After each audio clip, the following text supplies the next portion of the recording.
सो hello students, last time अपन ने देख लिया था एटॉमिक रेडियस का ट्रेंड कि एटॉमिक रेडियस पीरियोडिक टेबल में लेफ्ट टू राइट जाने पे डिक्रीज होता है एंड टॉप टू बॉटम जाने पे इंक्रीज होता है। ऐसा क्यों होता है ये भी देख लिया था, क्योंकि जब लेफ्ट टू राइट जाते हो तो इफेक्टिव न्यूक्लियर चार्ज इंक्रीज होता जाता है। मतलब ही क्या कि इनके बीच के जो अट्रैक्शन है वो इंक्रीज होते जाते हैं। ठीक है, इनके बीच के जो अट्रैक्शन है वो इंक्रीज होते जाते हैं। ठीक है, इसके वजह से अट्रैक्शन इंक्रीज होगा तो ये जो ओरिजिनल साइज है ओरिजिनल साइज नहीं रहेगा, थोड़ा सा श्रिंक हो जाएगा। इसके वजह से इसका साइज डिक्रीज होता है, ये अपन ने डिस्कस किया था। ठीक है, और टॉप टू बॉटम में तो एक नया नया शेल ही इंक्रीज होता है, एक नया नया शेल इंक्रीज होता रहता है, जिसकी वजह से साइज इंक्रीज होती जाती है। ठीक है, ये तो एकदम सिंपल सी चीज थी, इसमें कुछ था नहीं एटॉमिक साइज में। अब जो नेक्स्ट ट्रेंड है वो है electropositivity and electronegativity of element. वो है इलेक्ट्रोपॉजिटिविटी एंड इलेक्ट्रोनेगेटिविटी। ठीक है, इलेक्ट्रोपॉजिटिविटी, पॉजिटिविटी एंड इलेक्ट्रोनेगेटिविटी। अब ये क्या होता है सुनना ध्यान से। इलेक्ट्रोनेगेटिविटी, ध्यान से सुनना ये चीज क्या होती है। ठीक है, अभी देखो, अभी कोई भी एक नॉन एग्जांपल ले लो। अभी सपोज कर लो, मैं एकदम सिंपल एग्जांपल लेता हूँ, सॉल्ट NaCl लेता हूँ। ठीक है, NaCl।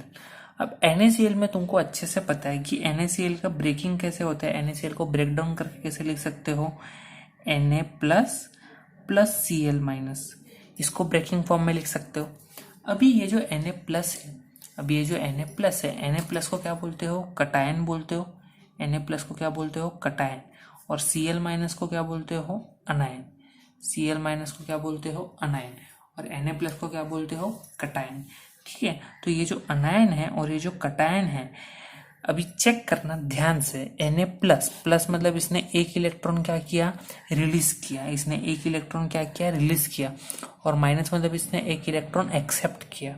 ठीक है, अभी सोडियम का कॉन्फ़िगरेशन क्या है, 2,8,1, 2,8,1।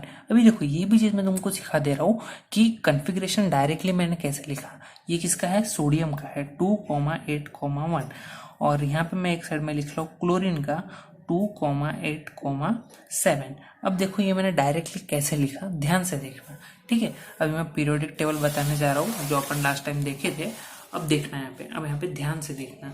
ठीक है, अब तुमको पता है अपने को चाहिए क्लोरीन एंड सोडियम, तो सोडियम का मैं तुमको बता देता हूँ। ये रहा सोडियम इधर है और क्लोरीन होता है इधर, फ्लोरीन के जस्ट नीचे होता है क्लोरीन।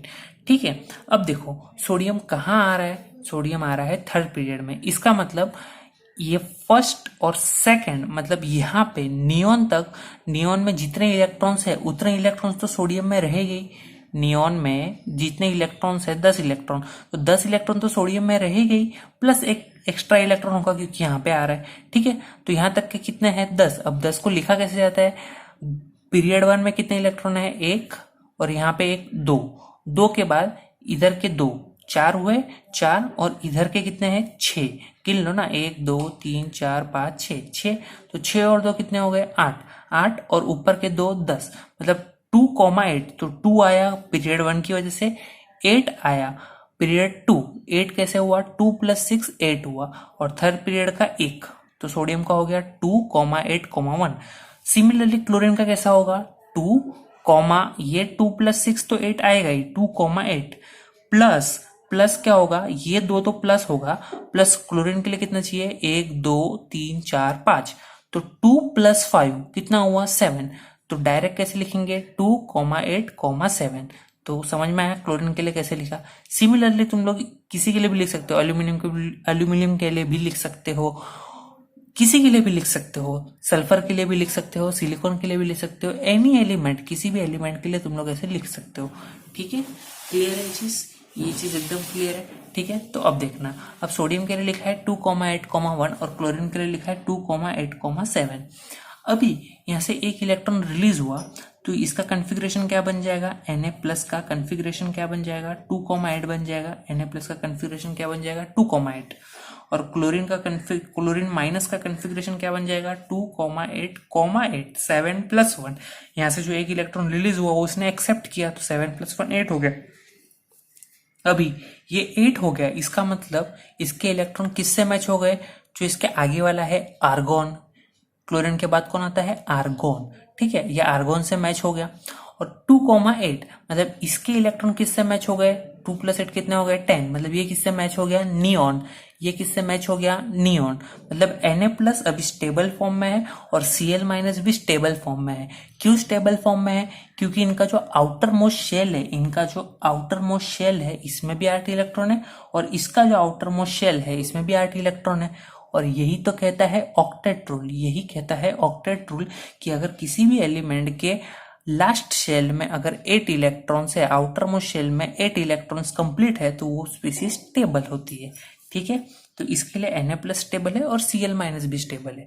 ओके, अब ये Na ने क्या किया तो ये स्टेबल हुआ? सोडियम ने एक इलेक्ट्रॉन को लॉस किया। सोडियम ने क्या किया? एक इलेक्ट्रॉन को लॉस किया। अब एक इलेक्ट्रॉन को लॉस किया और क्लोरीन ने क्या किया? एक इलेक्ट्रॉन को गेन किया। तो जो भी एलिमेंट इलेक्ट्रॉन को लॉस करते हैं, जो भी एलिमेंट इलेक्ट्रॉन को लॉस करते हैं, वो जनरली मेटल्स होते हैं, वो जनरली मेटल्स होते हैं। और जो भी एलिमेंट इलेक्ट्रॉन को गेन करते हैं वो नॉन मेटल्स होते हैं। वो कौन से होते हैं? वो नॉन मेटल्स होते हैं। याद रखना ये चीज। ठीक है, तो ये मेटल है एंड ये नॉन मेटल है, एंड ये नॉन मेटल है। ठीक है, ये मेटल है एंड ये नॉन मेटल है। अब इसी के साथ एक नया चीज भी सीखो। जो भी एलिमेंट इलेक्ट्रॉन लॉस करने की कैपेसिटी रखता है, उसी ट्रेंड को या उसी फिनोमिनन को बोलते हैं इलेक्ट्रोपॉजिटिविटी।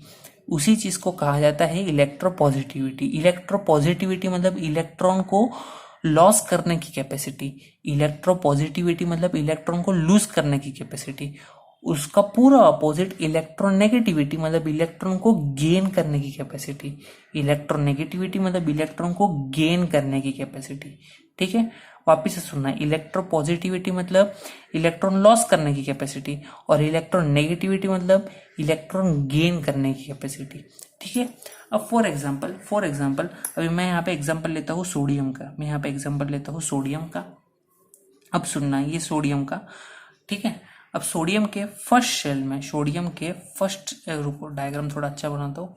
ये सोडियम, सोडियम के फर्स्ट शेल में सपोज करो है 2 इलेक्ट्रॉन। ठीक है, ये रहे 2 इलेक्ट्रॉन, 2 इलेक्ट्रॉन्स। ओके, फिर इसके बाद इसका सेकेंड सेल, इसका सेकेंड सेल, और सेकेंड सेल में कितने इलेक्ट्रॉन होने चाहिए? 8 इलेक्ट्रॉन्स। 1 2 3 4 5 6 7 8, ये बन गए 8 इलेक्ट्रॉन्स। अब और एक शेल बनाता हूँ, और थर्ड शेल में कितना इलेक्ट्रॉन्स रहेगा? सोडियम का 1 ही इलेक्ट्रॉन रहेगा। अब बात करते हैं क्लोरीन की। अब क्लोरीन का जो फर्स्ट शेल है उसमें भी 2 इलेक्ट्रॉन्स। उसके बाद जो सेकंड सेल है, सेकंड सेल में 8 इलेक्ट्रॉन्स, 1 2 3 4 5 6 7 8 इलेक्ट्रॉन्स। अब इसके बाद जो इसका थर्ड सेल है, इसका जो थर्ड शेल है क्लोरीन का जो थर्ड शेल है, वो थर्ड शेल में देखना क्या होगा? कितने इलेक्ट्रॉन है? 7 इलेक्ट्रॉन। 1 2 3 4 5 6 7 हो गए, 7 इलेक्ट्रॉन कंप्लीट हो गए क्लोरीन के। अब देखो, अब सोडियम के आउटर मोस्ट शेल में 1 इलेक्ट्रॉन है और क्लोरीन के आउटर मोस्ट शेल में 7 इलेक्ट्रॉन है। तो अब कल ही अपन ने एटॉमिक ट्रेंड में डिस्कस किया था, एटॉमिक रेडियस पढ़ते टाइम डिस्कस किया था कि यहाँ पे जो पॉजिटिव चार्ज रहेगा, न्यूक्लियस में जो पॉजिटिव चार्ज रहेगा, उसका अट्रैक्शन इसके साथ रहेगा, इलेक्ट्रॉन के साथ, आउटर मोस्ट शेल के इलेक्ट्रॉन के साथ। सिमिलरली क्लोरीन के पास भी पॉजिटिव चार्ज रहेगा, न्यूक्लियस का पॉजिटिव चार्ज रहेगा। वो क्या करेगा? ये इलेक्ट्रॉन्स को, ये 7 इलेक्ट्रॉन्स को क्या करेगा? अट्रैक्ट करेगा। ये ऐसे जो 7 इलेक्ट्रॉन्स है इनको अट्रैक्ट करेगा अपनी तरफ। ठीक है, अभी इलेक्ट्रॉन्स को अपनी तरफ अट्रैक्ट कर रहा है, ठीक है, ये इलेक्ट्रॉन को ऐसे ऐसे खींच रहा है, अंदर की तरफ खींच रहा है, अपनी तरफ अट्रैक्ट कर रहा है, अपनी तरफ क्या कर रहा है? अट्रैक्ट कर रहा है। और ये भी अपनी तरफ क्या कर रहा है? अट्रैक्ट कर रहा है। तो तुम लोग ये बताओ, कहाँ पे अट्रैक्शन ज्यादा होगा? अट्रैक्शन कहाँ पे ज्यादा होगा? सीधी सी बात है, क्लोरीन में अट्रैक्शन ज्यादा होगा, क्योंकि यहाँ पे इलेक्ट्रॉन्स भी तो ज्यादा है और यहाँ पे पॉजिटिव चार्ज ज्यादा है, तो इसको क्या करेगा? खींचेगा, इसकी साइज को कम करेगा।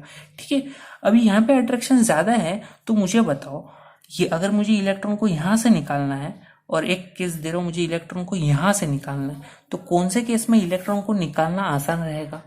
कौन से केस में इलेक्ट्रॉन को लास्ट शेल से निकालना आसान रहेगा? यहां से निकालना आसान रहेगा कि यहां से निकालना आसान रहेगा? तो तुम लोग बोलोगे जहां पे फोर्स कम लग रहा है वहां से निकालना आसान रहेगा। तो फोर्स कहां से कम लगेगा? फोर्स कहां से कम लगेगा? जहां अट्रैक्शन कम होगा। तो इसके बीच में या इसके बीच में अट्रैक्शन किसके बीच में कम है? डेफिनेटली इसके बीच में अट्रैक्शन कम है, क्योंकि यहाँ पे एक ही इलेक्ट्रॉन है। ओके, तो यहां से इलेक्ट्रॉन को निकालना आसान है एज कंपेयर टू यहां से 7 में से किसी एक इलेक्ट्रॉन को निकालना। ठीक है, तो अभी मैंने बोला इलेक्ट्रोपॉजिटिविटी मतलब ऐसा फिनोमिना किसी भी एलिमेंट का जो इलेक्ट्रॉन लूज करने की कैपेसिटी रखता हो। तो एक मैंने लिया है एकदम लेफ्ट वाला, तो क्लोरीन मैंने लिया है ऑलमोस्ट राइट वाला। ठीक है, तो यहां से तुमको क्या समझा कि जो भी चीज लेफ्ट हैंड साइड पे है, जो मतलब जो ग्रुप 1 एंड ग्रुप 2 में है, वो इलेक्ट्रॉन को लॉस करने की कैपेसिटी बहुत ज्यादा रखते हैं, क्योंकि इनके बीच में जो अट्रैक्शन होता है, इनका जो न्यूक्लियस का जो पॉजिटिव चार्ज होता है उसके और इलेक्ट्रॉन के बीच में जो अट्रैक्शन होता है वो कम होता है as compare to right hand side वाले एलिमेंट्स, जैसे कि क्लोरीन हुआ, फ्लोरीन हुआ, ब्रोमीन हुआ। ठीक है, क्लियर है? तो ये चीज तो समझ में आ गई एकदम आसानी से। ठीक है, कि अट्रैक्शन यहाँ पे कम है तो इलेक्ट्रॉन आसानी से निकल जाएगा एज कंपेयर टू ये वाले इलेक्ट्रॉन। तो किसका इलेक्ट्रॉन आसानी से निकल रहा है? सोडियम का निकल रहा है एज कंपेयर टू क्लोरीन। मतलब सोडियम की इलेक्ट्रोपॉजिटिविटी क्या हो गई? ज्यादा हो गई। तो इसका सिंपल सा मतलब क्या निकलता है? सिंपल सा मतलब ये निकलता है कि अगर तुम लोग लेफ्ट टू राइट जाते हो तो इलेक्ट्रोपॉजिटिविटी क्या होती है? पॉजिटिविटी क्या होती है? डिक्रीज होनी चाहिए कि इंक्रीज होनी चाहिए? इलेक्ट्रोपॉजिटिविटी डिक्रीज होती है। सोडियम की इलेक्ट्रोपॉजिटिविटी सबसे ज्यादा है, उसके बाद में सबसे कम है क्लोरीन का पीरियड 2 में। ठीक है, मतलब लेफ्ट टू राइट जाओगे तो इलेक्ट्रोपॉजिटिविटी कम होती है। ओके, चलो अब बात करते हैं, ये तो बात हो गई electropositivity left to right. Top to bottom क्या होता होगा? ऊपर से जब नीचे आते हो पीरियोडिक टेबल में, मतलब पीरियड बढ़ता जाएगा, तो सीधी सी बात है। अब तुम लोग ये बताओ, इसमें मैं एग्जांपल ले सकता हूँ, सोडियम के बाद कौन आता है? पोटेशियम। ठीक है, तो चलो मैं और एक शेल लगा देता हूँ, ये पोटेशियम के लिए लगाता हूँ शेल। ठीक है, और यहाँ पे भी 8 इलेक्ट्रॉन्स तो रहेंगे, सीधी सी बात है, 1 2 3 4 5 6 7 8 प्लस पोटेशियम का एक लास्ट इलेक्ट्रॉन। अब मुझे बताओ, अब सीधी सी बात है, यहां से इलेक्ट्रॉन निकालना आसान था, ये एक इलेक्ट्रॉन निकालना आसान था कि ये वाला एक इलेक्ट्रॉन निकालना आसान है? बताओ, अट्रैक्शन किसके बीच में ज्यादा रहेगा? ये वाले सेल के बीच में ज्यादा रहेगा कि ये वाले सेल के बीच में ज्यादा रहेगा? अट्रैक्शन तो जो नजदीक वाला सेल है उसमें ज्यादा रहेगा। जो दूर वाला शेल है उसमें जो इलेक्ट्रॉन रहेगा उसके साथ तो अट्रैक्शन इसका कम रहेगा। मतलब जैसे जैसे शेल इंक्रीज होता जाएगा, पीरियड जैसे जैसे इंक्रीज होगा, शेल भी इंक्रीज होगा, तो उसके बीच का जो अट्रैक्शन है वो डिक्रीज होगा। मतलब ये इलेक्ट्रॉन लूज करने की कैपेसिटी सबसे ज्यादा हो जाएगी इसकी। मतलब डाउन द पीरियड, जैसे जैसे तुम लोग पीरियड में बढ़ते जाते हो तो जो सबसे नीचे आते हैं उनकी इलेक्ट्रॉन लॉस करने की कैपेसिटी ज्यादा होती है, क्योंकि इनमें जो अट्रैक्शन होता है ये कम होता है एज कंपेयर टू ऊपर वाले एलिमेंट जैसे सोडियम हुआ। ठीक है, ओके, क्लियर हो गई ये चीज क्लियर होगा। तो जब तुम लोग टॉप टू बॉटम जाते हो तो क्या होता है? इलेक्ट्रोपॉजिटिविटी बढ़ती है। टॉप टू बॉटम, ऊपर से नीचे जाओगे तो इलेक्ट्रोपॉजिटिविटी इंक्रीज हो जाएगी तुम्हारी। ठीक है, इलेक्ट्रोपॉजिटिविटी बढ़ती जाती है। ये तो बात हो गई इलेक्ट्रोपॉजिटिविटी का। अब बात करते हैं इलेक्ट्रोनेगेटिविटी का। अब मैंने अभी बताया इलेक्ट्रोनेगेटिविटी का मतलब क्या? इलेक्ट्रोनेगेटिविटी का मतलब होता है इलेक्ट्रॉन को एक्सेप्ट करने की कैपेसिटी। ठीक है, अभी देखो, अभी क्या होगा, अभी जब मैं सोडियम का एग्जांपल ले रहा था तो क्या बता रहा था कि जो लास्ट शेल में एक इलेक्ट्रॉन है, वो अगर एक इलेक्ट्रॉन रिलीज हो गया तो वो स्टेबल हो जाएगा, 2,8 लास्ट शेल में 8 इलेक्ट्रॉन आ जाएगा। और क्लोरीन के केस में क्लोरीन एक्सेप्ट क्यों कर रहा है? ये चीज आई कहां से? क्लोरीन भी तो डोनेट कर सकता था, क्लोरीन ने क्यों एक्सेप्ट किया? तो बात को समझो, अगर इसके पास 7 इलेक्ट्रॉन है, अगर सपोज करो ये एक इलेक्ट्रॉन ले लेता है किसी से, तो इसका 8 हो जाएगा। अब मुझे बताओ, इसके लिए एक इलेक्ट्रॉन लेना आसान है या 7 इलेक्ट्रॉन को निकाल के लास्ट शेल में 8 इलेक्ट्रॉन रखना आसान है? इसके लिए क्या आसान है, 7 इलेक्ट्रॉन को लूज करना या एक इलेक्ट्रॉन को लेके स्टेबल बनना? तुम लोग ही सोचो, यहाँ पे इतना सारा अट्रैक्शन है तो एक इलेक्ट्रॉन निकालने को ही दिक्कत हो रही थी, तो 7 इलेक्ट्रॉन निकल सकते हैं क्या? Not possible. तो इसके लिए क्या होता है, ये एक इलेक्ट्रॉन को एक्सेप्ट कर लेता है, एक इलेक्ट्रॉन को एक्सेप्ट कर लेता है और खुद स्टेबल बन जाता है, और खुद क्या करता है, स्टेबल बन जाता है। ठीक है, तो जो इलेक्ट्रॉन एक्सेप्ट करने का फिनोमिनन है इसको ही बोलते हैं इलेक्ट्रोनेगेटिविटी, इसको ही बोलते हैं इलेक्ट्रोनेगेटिविटी। ठीक है, अब तुमको अच्छे से पता है जब तुम लोग टॉप टू बॉटम जाते हो, ऊपर से नीचे जाते हो, तो शेल इंक्रीज होता है। जैसे मैंने तुमको यहाँ पे पोटेशियम का करके बताया, अगर क्लोरीन के बाद में ब्रोमीन लूंगा तो यहाँ पे और एक शेल इंक्रीज हो जाएगा, आयोडीन लूंगा तो और एक शेल इंक्रीज हो जाएगा। अब शेल इंक्रीज होगा तो तुम लोग ये मुझे बताओ, अट्रैक्शन इन लोग के बीच के क्या हो गए, अट्रैक्शन क्या हो गया, डिक्रीज हो गए।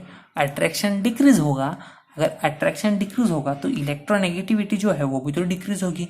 इलेक्ट्रोनेगेटिविटी जो एक्सेप्ट करने की कैपेसिटी है वो भी तो डिक्रीज होती जाएगी, क्योंकि अट्रैक्शन डिक्रीज हो रहा है। अगर अट्रैक्शन डिक्रीज हो रहा है तो कोई भी ना अगर इलेक्ट्रॉन आता है तो उसको अट्रैक्ट ही नहीं कर पाएगा अपनी तरफ। अगर अट्रैक्ट ही नहीं कर पाएगा, खींच ही नहीं पाएगा अपनी तरफ, तो डेफिनेटली इलेक्ट्रोनेगेटिविटी का मतलब क्या था, इलेक्ट्रॉन एक्सेप्ट करने की कैपेसिटी। तो अगर कोई नया इलेक्ट्रॉन यहाँ पे आता है और ये एक्सेप्ट करने की कैपेसिटी ही नहीं दिखा पाता है, तो इसका मतलब क्या है, इसकी इलेक्ट्रोनेगेटिविटी जो है वो कम हो रही है।